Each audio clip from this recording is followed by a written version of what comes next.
I saw what follows people on mountain roads at night, and it saw me back. A teacher walked home alone one October night. What reached for him in the darkness changed him forever.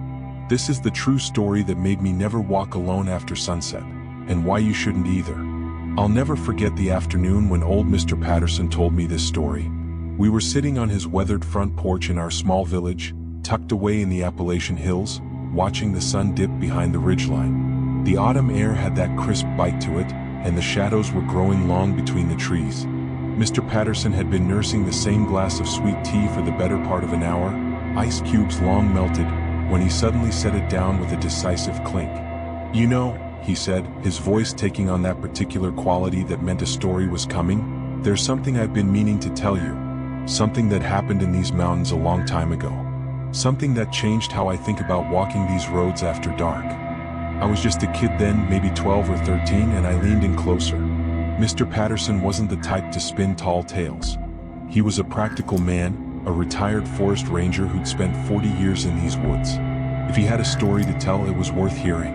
"The old folks around here," he began, his weathered hands folding together, "they used to talk about different kinds of spirits that wander these mountains. Not just your regular ghosts, mind you. They had names for all of them: wraiths, specters, lost souls, shadow walkers. But there was one type they feared most of all." He paused, his eyes distant. "The vengeful dead. The ones who died with unfinished business, who left this world with their hearts full of desperation and anguish. Those spirits, they said, were the most dangerous. They didn't just haunt, they reached out. And God help you if they touched you." I remember shivering despite the warmth of the afternoon sun still clinging to the day. "Now, I was young like you once," Mr. Patterson continued, "and I didn't believe in any of that supernatural nonsense. Thought it was just old mountain superstition, the kind of thing people told themselves to explain away things they didn't understand. But then something happened that made me reconsider everything I thought I knew about what's possible in this world." He took a long breath, as if gathering the courage to continue. "This all happened back when I was in my early 20s. Every year, my family would make the journey up to my great-uncle's place. We called him Uncle Dutch. He lived way up in the hollows, about 15 miles from the nearest town, in a region so remote that even the county road crews only came through twice a year. The area was dotted with just a handful of villages, tiny clusters of homes that seemed to crouch in the valleys like they were trying to hide from something up in the hills." Mr. Patterson's voice grew softer, more reflective. "The people up there, they held on to the old ways. When someone got sick, really sick, they didn't always trust doctors. They'd go see the local healers first. Women who claimed to have the gift, men who said they could read signs and portents. Most times, of course, nothing came of it. But those healers, they never ran out of customers. The old stone churches and tiny shrines scattered through those mountains, they always had fresh flowers on the altars, candles burning even in the middle of the day." He shifted in his chair, the wood creaking beneath him. "Now, Uncle Dutch's village had this young man, a real success story by mountain standards. His name was Marcus Grant, though everyone just called him Mark. He'd been the first person from that whole area to go to college in a generation, got himself a degree in English literature, and landed a teaching job at a prestigious high school down in the city. By the time he was 28, he was already being talked about as a future principal. The pride of the entire region, really. Every parent held him up as an example to their kids." I watched as a shadow passed over Mr. Patterson's face. One evening in late October, I remember because the leaves were at peak color, Mark got a call at his apartment in the city. It was his mother, and her voice was shaking. His father had collapsed. Heart attack, they thought. The local doctor said it didn't look good. She begged him to come home, said his father was asking for him, might not make it through the night. Mr. Patterson's jaw tightened. Mark didn't hesitate. He was in the middle of grading essays for his advanced placement class, but he dropped everything, grabbed his coat, locked up his apartment, and caught the last bus heading toward the mountains. The problem was that bus only went as far as Millbrook, still about 8 miles from Uncle Dutch's village. And those 8 miles, well, they weren't the kind you could easily walk, especially not at night. The road between Millbrook and the village was barely more than a dirt track that wound through some of the densest forest in the region. Narrow ridges on one side, steep drop-offs on the other. No streetlights, no houses, nothing but trees and darkness and the sounds of the mountain. During the day it was a beautiful hike. At night, even the locals avoided it. There were practical reasons. Mountain lions had been spotted in the area, black bears were common, and one wrong step could send you tumbling down a ravine. But there were other reasons too, reasons people didn't always say out loud. Mr. Patterson paused to take a sip of his tea, though I noticed his hand trembled slightly. Mark knew all this. He'd grown up in those mountains, knew every superstition, every warning. But his father was dying. What else could he do?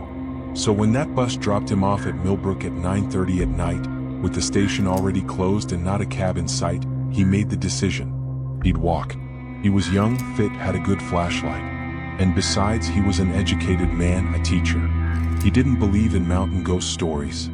The old man's eyes met mine, and I saw something in them that made my skin prickle. Mark started walking just after 10 o'clock. The first mile or so wasn't too bad. The moon was out, nearly full, and the road was relatively straight. But as he got deeper into the mountains, the forest closed in around him. The canopy overhead grew thicker, blocking out the moonlight. His flashlight became his only source of illumination, casting strange, jumping shadows as he walked. He'd been walking for maybe 45 minutes when he started to feel it, that sensation we all know, that crawling feeling on the back of your neck that tells you something isn't right. He couldn't put his finger on it at first. The forest was never truly silent. There were always night sounds, owls hooting, branches creaking, the distant call of a coyote. But something about the quality of those sounds had changed. They seemed muffled, distant, like he was hearing them through water. Mr. Patterson leaned forward in his chair. Then he saw the light. At first, Mark thought it might be a house, maybe a cabin he'd forgotten about. But as he got closer, he realized the light wasn't coming from a window. It was too diffuse, too pale. It seemed to be emanating from a spot partway up the hillside, just off the road, where the trees thinned out into a small clearing. Mark stopped walking. Every instinct told him to keep moving, to ignore it, to get home to his father. But curiosity is a powerful thing, and something about that light drew him in. It had an almost hypnotic quality, pulsing gently like something breathing. He told himself he'd just take a quick look, make sure it wasn't someone else in trouble, maybe a hiker who'd gotten lost. The air around us seemed to grow colder as Mr. Patterson continued. He left the road and started up the slope, using his flashlight to navigate the rough terrain. The closer he got, the stranger he felt. The air itself seemed different, heavier, colder. His breath started coming out in visible puffs, even though it wasn't quite cold enough for that. And the silence had become absolute. No owls, no insects, nothing. Just his own footsteps and the pounding of his heart. When he reached the clearing, he saw the source of the light. There was a figure standing there, illuminated by that strange, pale glow that seemed to come from nowhere and everywhere at once. It was a man, Mark could tell that much, standing with his back to the road, looking out over the valley below. "Hello," Mark called out, his voice sounding strange and flat in that unnatural silence. "Are you all right? Are you lost?" Mr. Patterson's voice dropped to barely above a whisper. The figure turned around. Even from 15 feet away, even in that dim, ghostly light, Mark could see that something was terribly, horrifically wrong. The man's face, if you could still call it that, was a ruin. The entire right side was caved in, crushed, like something had struck it with tremendous force. Bone fragments jutted out at impossible angles. The right eye was completely gone, just a dark socket, but the left eye remained, and it was looking directly at Mark with an expression of such profound anguish and desperation that it made Mark's blood turn to ice. The figure's mouth opened, or tried to. The jaw was broken, hanging at an angle that no living jaw could sustain. A sound came out, but it wasn't words. It was something between a moan and a gasp, wet and gurgling like someone trying to speak with a throat full of blood. I realized I was holding my breath. Mark's flashlight fell from his hand. His legs wanted to run, but they wouldn't respond. He was frozen, transfixed by that horrible, imploring gaze. The figure took a step toward him, moving with a jerky, unnatural gait, like a puppet with half its strings cut. The pale light moved with it, and Mark could see more details now, details he would spend the rest of his life trying to forget. The man's clothes were torn and muddy, streaked with dark stains. His right arm hung at his side, clearly broken in multiple places. But worst of all was the expression in that remaining eye. It wasn't hatred or malice. It was desperate need, an overwhelming urgency, as if the figure had something vital to communicate but lacked the means to do so. The figure reached out with its good arm, fingers grasping at the air between them. That's when Mark's paralysis finally broke. He turned and ran, crashed through the underbrush, fell, got up, fell again. He left his flashlight behind, stumbled down the hillside in near total darkness, branches tearing at his face and clothes. He made it back to the road and ran. God, how he ran, stumbling and gasping, convinced with every step that those broken fingers were about to close on his shoulder. Mr. Patterson sat back in his chair, and I could see the memories weighing on him. Mark finally made it to his uncle's village sometime after midnight. He was a mess, scratched, bleeding, his clothes torn, his eyes wild. He went straight to his parents' house, burst through the door like the devil himself was chasing him. His mother screamed when she saw him. His father, weak as he was, tried to get out of bed. But it was what happened next that really scared people. Mark couldn't speak. Couldn't. His mouth worked, his lips moved, but only that same wet, gurgling sound came out. The same sound the figure on the hillside had made. His mother tried to calm him down, get him to drink some water, but Mark just stood there, swaying, his eyes unfocused, that horrible sound coming from his throat. Then he started to laugh. High-pitched, hysterical laughter that went on until it turned into sobbing. Then he'd stop, go silent, and a moment later start laughing again. His mind was somewhere else, somewhere the rest of them couldn't follow. Uncle Dutch heard the commotion and came running. He took one look at Mark and knew exactly what had happened. "Go get Constance," he told someone. Constance Redding was the village's spiritual healer, an old woman who claimed to have the sight. People were skeptical of her, of course, even in those superstitious mountains, but when something like this happened, when the doctors couldn't help, she was who they called. Mr. Patterson's voice took on a solemn tone. Constance arrived within the hour. She was ancient even then, must have been in her 80s, tiny and hunched but with eyes that missed nothing. She took one look at Mark, who was now sitting on the floor in the corner, rocking back and forth, alternating between that horrible laughter and complete catatonia, and her face went pale. "Lord have mercy," she said, and that scared people more than anything. Constance never scared easy. "This boy's been touched by something with terrible grief and terrible anger. If we don't do something soon, he'll be lost completely." What followed was something I witnessed with my own eyes, and I still don't know what to make of it. Constance had them bring Mark out to the yard. She had the men string up fishing nets between the trees, creating a kind of cocoon, and they put Mark inside. Then she started her ritual, singing in a language none of us recognized, burning herbs that made thick, pungent smoke, moving around the nets in complex patterns. I was just a kid watching from behind my mother's skirts, but I couldn't look away. Mark was thrashing in those nets now, fighting against them, making sounds that didn't seem like they could come from a human throat. His eyes were rolled back, showing only whites. Foam flecked the corners of his mouth. The ritual went on for hours. Constance never stopped moving, never stopped her singing, even when her voice grew hoarse. The rest of us just stood there in a circle, watching, waiting as the night grew colder and the stars wheeled overhead. Finally, just before dawn, Mark went still. The fighting stopped, the sound ceased. For a moment, we all thought he was dead. Then his eyes fluttered open, normal now, focused, and he looked around with confusion and exhaustion written on his face. "What?" he managed to say, his voice hoarse but human. "What happened? Where am I?" Mr. Patterson rubbed his face with both hands. Mark slept for 16 hours straight after that. When he woke up, he was different. The brightness that had always characterized him was gone. He moved slowly, spoke slowly, like there was a lag between his brain and his body. You'd call his name, and he'd just stare at you for 10 or 15 seconds before responding. It was like something had burned out inside him. Uncle Dutch told me the rest of the story later, when I was old enough to understand. He said that Mark eventually recovered enough to tell them what he'd seen on that hillside. The description matched: the broken face, the missing eye, the desperate reaching. But there was more. Mark said the figure had spoken to him, not with words but directly into his mind. It showed him flashes of memory, a panicked ride through a storm, a woman's screams, a dangerous path, a moment of lost footing, the world spinning, the impact, the darkness. And through it all, one overwhelming thought: I never got to meet my child. I never got to meet my child. I never got to meet my child. Mr. Patterson's voice grew heavy.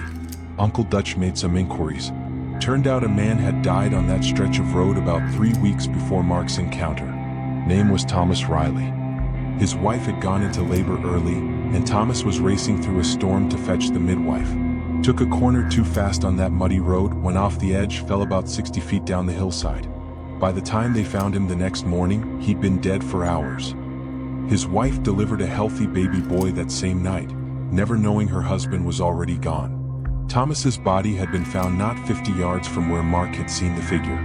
The coroner's report said the right side of his skull had been completely crushed in the fall, and his right eye had been lost, probably taken by scavengers before they found him. The silence that followed was heavy with implications.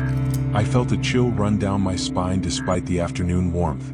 Mark eventually went back to the city, Mr. Patterson continued, but he never returned to teaching. Couldn't handle the stress, couldn't focus. Last I heard, he was working as a night janitor at a grocery store. Spent his days alone in his apartment, avoided people. The man who'd been destined for greatness ended up living a small, quiet life in the shadows. Mr. Patterson looked directly at me, and his eyes were absolutely serious. Now, I'm not here to tell you what you should or shouldn't believe. I'm not saying I understand what happened on that mountain road. But I'll tell you what I do know. There are things in this world we can't explain, things that don't fit into our neat categories of possible and impossible. The mountains, they're old, really old. And maybe, just maybe, they remember things. Maybe strong emotions, love, desperation, anguish, can leave echoes in certain places. Echoes that can reach out and touch the living if conditions are just right. He picked up his glass of tea, swirled the ice that wasn't there anymore. I've walked these mountains my whole life, 40 years as a ranger and 50 more years before and after. I've been out at every hour and every season. But I'll tell you something, I have never, not once, walked those roads alone after dark. Not anymore.